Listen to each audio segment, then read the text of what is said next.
In the name of Allah, the most compassionate, the most merciful, and may the peace and blessings of Allah be upon His last and beloved Messenger Muhammad, and may the peace and blessings of Allah be upon you all.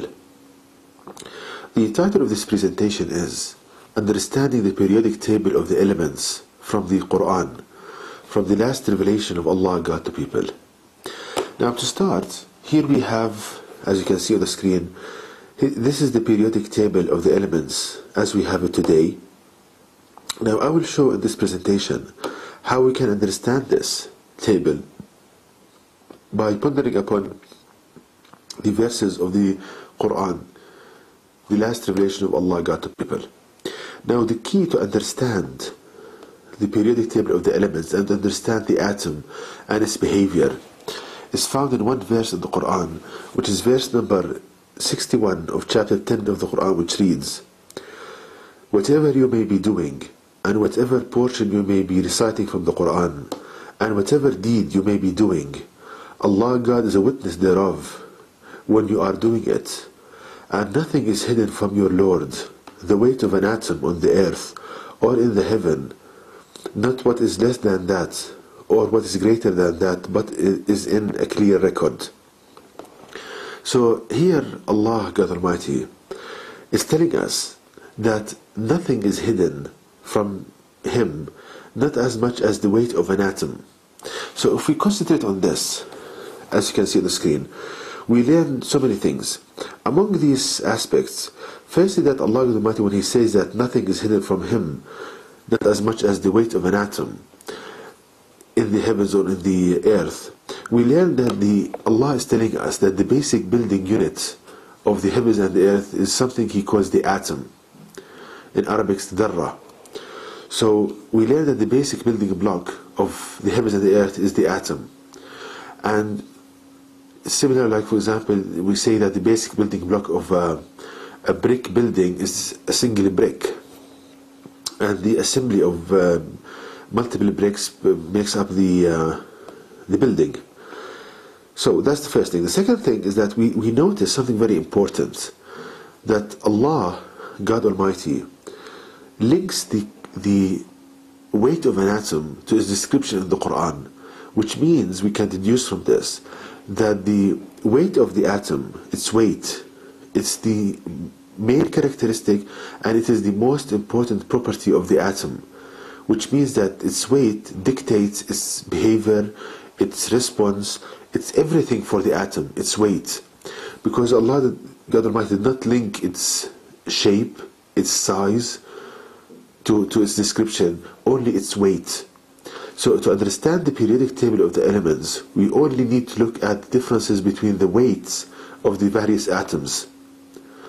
So Allah God Almighty is giving us a key here to understand the elements, just looking at the weight, and from the weight of the atom we can explain the behavior of matter. I would like to show this by examples. It's easier to understand. Let's start with the optical properties of materials. As you can see, brothers and sisters, we see here, I made a comparison between two atoms, the atoms of silica and iron. And as Allah God Almighty teaches us in the Quran, we only need to look at their weight. So if we look at the silica atom, its atomic weight is about 28. Let's take it as a number, about 28. And with regards to its optical properties, it's relatively light, it has a light weight. And as thus, the weight of the atom dictates the number of electrons in its heavens. So its ability to absorb the incident light, it's small. It cannot absorb all the incident light.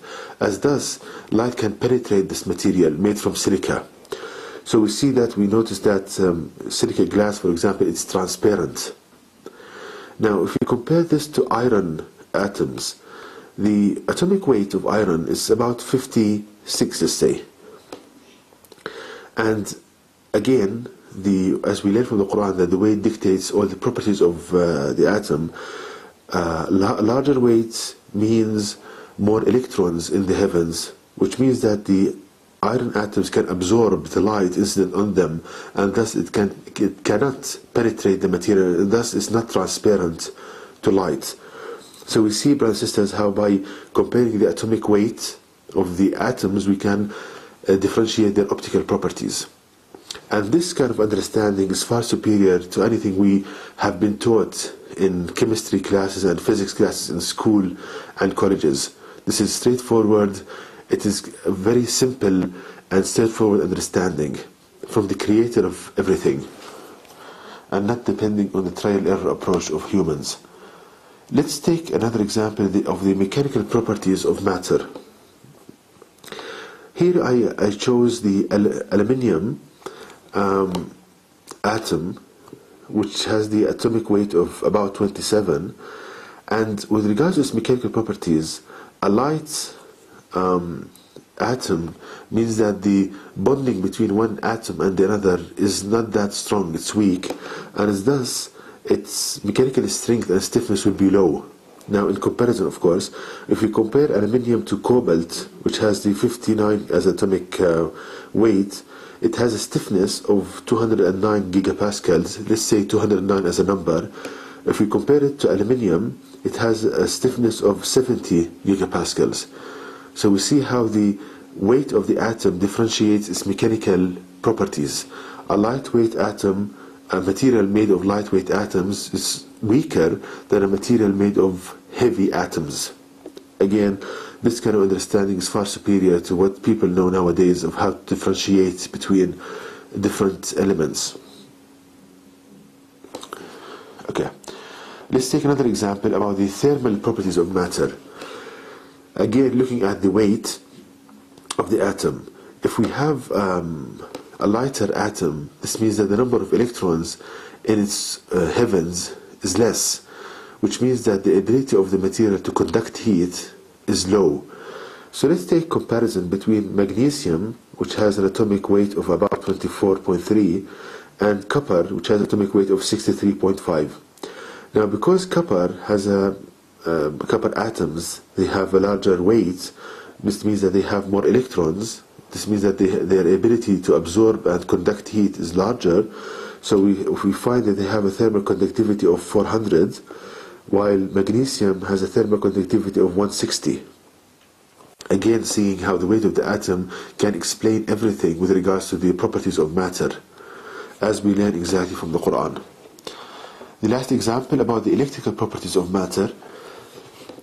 Again, the weight of the atom, as I said, dictates the number of electrons in the heaven. The larger the weight, the more electrons, and thus the larger the number of the electrons, the material will be more able to conduct electricity. So if we compare beryllium atoms, which has an atomic weight of 9, and gold atoms, which have an atomic weight of 196 or 197, we see that the ability of gold to conduct electricity is far greater than the ability of beryllium to conduct electricity, again depending only on the weight of the atom. So we find that gold has electrical resistivity of 2.2 multiplied 10 to the minus 8 as a number, while the electrical resistivity of beryllium 4 multiplied 10 to the minus 8 is more resistant for the flow of electrons. So we see, brothers and sisters, from these quick examples, how the key that Allah Almighty teaches us in the Quran, that the weight of the atom is the main kind of property which differentiates an element from another, and it dictates the number of electrons, it dictates the atomic bonds and the bonding between two atoms. So as I said, this shows the superiority of the Quran, and we see how Allah Almighty makes it easy for us to understand aspects and concepts. And this kind of understanding, as I said, is far superior to what we learn in schools and universities. We learn in minutes what took us in school 12 years and university 4 or 5 years. So, because if we depend on the Quran, then our life will be much easier and much more fruitful than depending on the guesswork of people, which might be wrong, or might be right or might be wrong. And to know more details about this topic, please visit my website at www.quran-miracle.com, and you can email me at zquran@gmail.com, and may the peace and blessings of Allah be upon you all.